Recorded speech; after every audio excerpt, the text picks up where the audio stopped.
محسن نقوی صاحب بدستور خطرہ محسوس ہو رہے ہیں مسلم لیگ نواز کے لیے،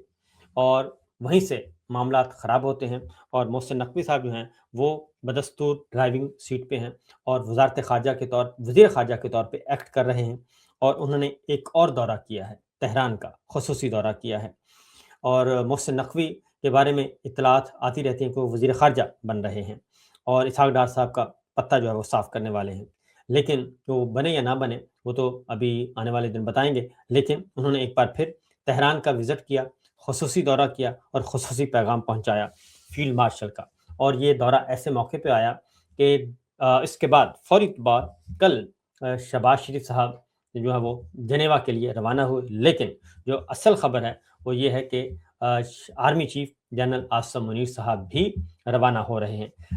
شہباز شریف صاحب پہلے جانا چاہ رہے تھے جنیوا، اور انہوں نے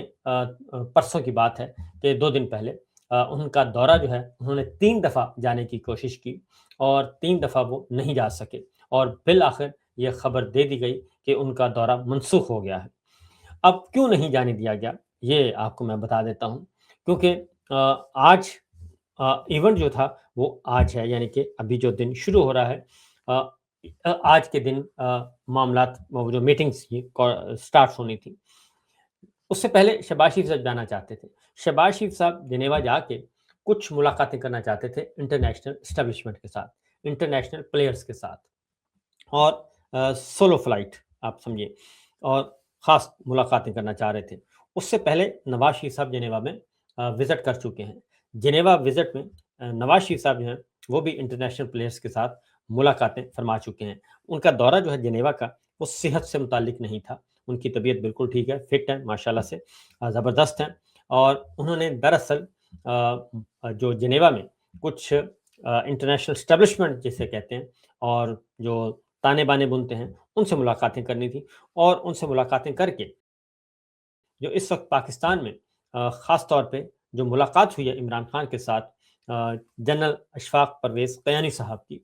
اس ملاقات کے بعد مسلم لیگ نواز کی صفوں میں کافی کھلبلی ہے، بے چینی پائی جاتی ہے کہ عمران خان اور کہیں عمران خان اور فوج کے درمیان صلح نہ ہو جائے، عمران خان اور جنرل عاصم منیر صاحب کے درمیان کوئی انڈرسٹینڈنگ نہ ہو جائے، اور اگر یہ ہو جاتی ہے تو مسلم لیگ نواز کا جو خاص سارے کا سارا خواب ہے وہ چکنا چور ہو جائے گا، اور مریم صاحبہ جو پرائم منسٹر بننا چاہتی ہیں ان کا معاملہ جو ہے وہ خراب ہو جائے گا۔ اس لیے اس کے بعد خاص طور پہ اور پھر گلگت بلتستان میں مسلم لیگ نواز کو فارم 47 نہیں دیے گئے، پیپلز پارٹی کو دیے گئے، اور اس کے بعد استحکام پاکستان پارٹی کو 4 جو ہیں وہاں کے رکن جو نامنتخب تھے جو آزاد جیتے تھے یعنی کہ پی ٹی آئی کے تھے، وہ سارے کے سارے حوالے کر دیے گئے علیم خان صاحب کے، اور مسلم لیگ نواز کو وہ نہیں دیے گئے فارم 47 اور نہ ہی آزاد ارکان ان کو دیے گئے، اور پھر کنفیوژن پیدا ہوئی گلگت بلتستان میں دوبارہ سے، اور مسلم لیگ نواز نے کوشش کی کہ وہ بننا چاہتے ہیں، مسلم لیگ نواز گلگت بلتستان میں وزیر اعلیٰ بنائے گی، تو کل باقاعدہ طور پہ ان کو یہ شٹ اپ کال دے دی گئی ہے کہ آپ اس دور میں شامل نہیں ہیں۔ پھر کل رانا ثناء اللہ صاحب آتے ہیں اور وہ واضح کرتے ہیں کہ جناب گلگت بلتستان میں ہم حکومت نہیں بنائیں گے، وزیر اعلیٰ پیپلز پارٹی کو ہوگا، پیپلز پارٹی ہی حکومت بنائے گی، اور جو استحکام پاکستان پارٹی کو دیے گئے ہیں لوگ وہ انہی کے ہی حوالے ہوں گے۔ ذرا سنائیے گا جی کیا کہتے ہیں۔ مجبور نہ کیا جائے کہ ہم عمران خان نے ان کی رہائی کا مطالبہ کیا، اور کل انہوں نے ایک اور جگہ پر بھی بڑا سخت حکومت کے خلاف جو ہے ایک موقف سامنے رکھا ہے کہ جو ہے آئین اور قانون کے تحت یہ نہیں چلا رہے، تو ہمیں مجبور نہ کیا جائے کہ ہم پورے ملک سے جو کارکنان ہیں ان کو اسلام آباد کی کال دیں، تو کیا کامنٹ کریں گے اس میں؟ دیکھیں جو مولانا فضل الرحمان صاحب بڑے منجے ہوئے اور بڑے محب الوطن جو ہے وہ سیاستدان ہیں، سینئر سیاستدان ہیں، تو ہماری اب بھی کوشش ہے، اور اگر کسی جگہ پہ انہیں کوئی جو ہے وہ مخاصمت یا کوئی ان کو گلہ ہوا ہے تو ہم کوشش کریں گے کہ ان کا گلہ جو ہے وہ دور کریں، اور ہم انہیں قطعاً اس بات پہ مجبور نہیں کریں گے کہ وہ اسلام آباد کی کال دیں۔ اس سے پہلے جو ہے وہ جو بھی ہم سے ہو سکا ہم وہ کریں گے، اور انشاءاللہ تعالیٰ ان کو جو ہے ان کو راضی کریں گے۔ خان صاحب کی رہائی سے متعلق اچھا یہ جی یہ تو تھا ان کا مولانا فضل الرحمان صاحب کا، وہ الگ گفتگو انہوں نے کی ہے، تو یہ بھی آگے جا کے بتاؤں گا، لیکن ابھی بتا دیتا ہوں کہ اصل میں جو کھلبلی مچی ہوئی ہے اس میں مولانا فضل الرحمان صاحب بھی آ رہے ہیں اب میدان میں، وہ بھی ان کے معاملات پی ٹی آئی کے ساتھ جو اختلافات تھے وہ کم ہوتے ہوئے نظر آ رہے ہیں. جو علی امین گنڈا پور صاحب کے زمانے میں تھے اب وہ ان کے ساتھ نہیں ہے، بلکہ سہیل حفیظی صاحب کی مسلسل ملاقاتیں ہوئی ہیں مولانا فضل الرحمان صاحب کے ساتھ. اچک زئی صاحب نے بھی ملاقات کی ہے اور انہیں کہا ہے کہ آپ ہمارا ساتھ دیں. اور چونکہ D G I S P R نے پچھلے دنوں مولانا فضل الرحمان صاحب کے بارے میں ایک خبر بنا کے بھیجی اور میڈیا کو کہا کہ اس خبر کو پروپیگیٹ کریں اور خوب اس کا ڈھول بجائیں اس خبر کا، تو اس پہ مولانا فضل الرحمان صاحب کی جماعت کی طرف سے سخت رد عمل آیا کہ D G I S P R جو ہے وہ یہ حرکتیں چھوڑ دیں. تو بات ہو رہی تھی خاص طور پہ جو ان کی عمران خان صاحب کے معاملے میں اور پاکستان شہباز شریف صاحب کے جو اختلافات ہیں اس سلسلے میں ہو رہی تھی. تو محسن نقوی صاحب جاتے ہیں تہران اور وہ پیغام پہنچاتے ہیں اور اس کے بعد چلے جاتے ہیں جی شہباز شریف صاحب. تو اسٹیبلشمنٹ کے ساتھ جو شہباز شریف صاحب پہلے جا کے ملاقاتیں کرنا چاہ رہے تھے اور وہ ملاقاتیں ان کو نہیں کرنے دی گئیں، اور کل آرمی چیف اور شہباز شریف صاحب جو ہے کل روانہ ہوئے جنیوا میں تاکہ وہاں پہ ان پہ نظر رکھی جا سکے، کیونکہ نواز شریف اور شہباز شریف صاحب اور مریم صاحبہ یہ تینوں بہت اس معاملے میں تیز ہیں کہ باہر کے لوگوں سے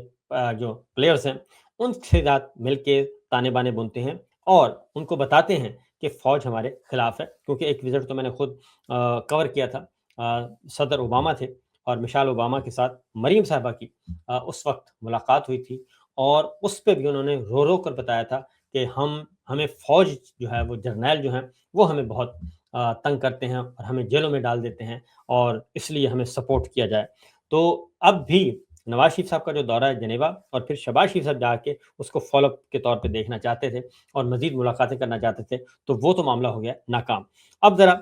آتے ہیں جی ایک اور خبر کی طرف کہ اسی لیے جو اب رانا ثناء اللہ صاحب نے خاص طور پہ کل وہ آئے ہیں اور رانا ثناء اللہ صاحب آ کے انہوں نے باقاعدہ طور پہ یہ اسٹیٹمنٹ ان کو دینا پڑ گیا کہ انہوں نے کہا کہ جناب بالکل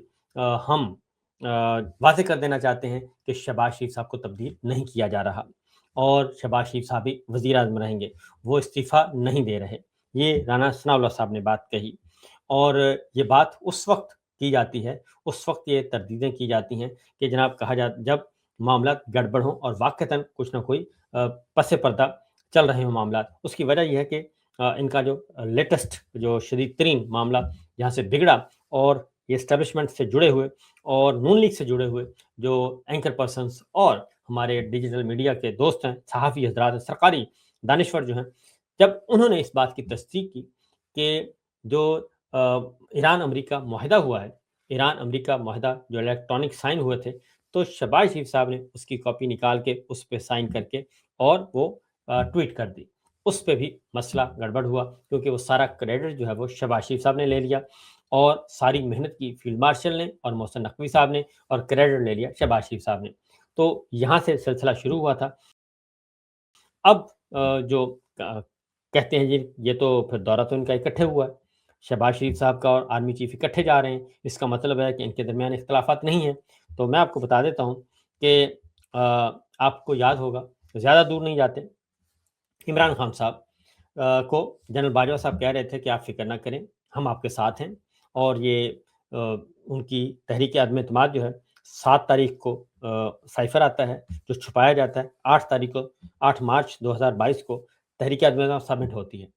تو عمران خان صاحب کو جب پتہ چل جاتا ہے تو عمران خان صاحب جنرل باجوہ کو پوچھتے ہیں، بلاتے ہیں، پوچھتے ہیں جنرل باجوہ صاحب سے کہ جناب یہ کیا ہو رہا ہے اور یہ سائفر آ گیا ہے اور ادھر سے تحریک عدم اعتماد بھی سبمٹ کر دی ہے، اس کے اکارڈنگلی ہو رہا ہے، تو آپ کس طرف ہیں؟ تو جنرل باجوہ عمران خان کو کہتے ہیں آپ فکر نہ کریں، میں آپ کے ساتھ ہوں، میں اس چیز کو ہینڈل کر لوں گا، بس یہ ذرا انٹرنیشنل کانفرنس جو OIC کی ہو رہی ہے یہ ذرا ہو جائے، یہ ایونٹ ہو جائے. اور 23 مارچ آپ کو معلوم ہے کہ 23 مارچ 2022 کو ایک بہت بڑا ایونٹ ہوا تھا اور جو ہمارے مہمان ہیں غیر ملکی سربراہان جو ہیں اور وزرائے خارجہ وہ آئے تھے اس پروگرام کو اٹینڈ کرنے کے لیے. OIC سمٹ تھی، انٹرنیشنل OIC سمٹ، چائنا سے بھی ہمارے دوست آئے تھے، جو سینئر ان کی قیادت ہے وہ آئی تھی. تو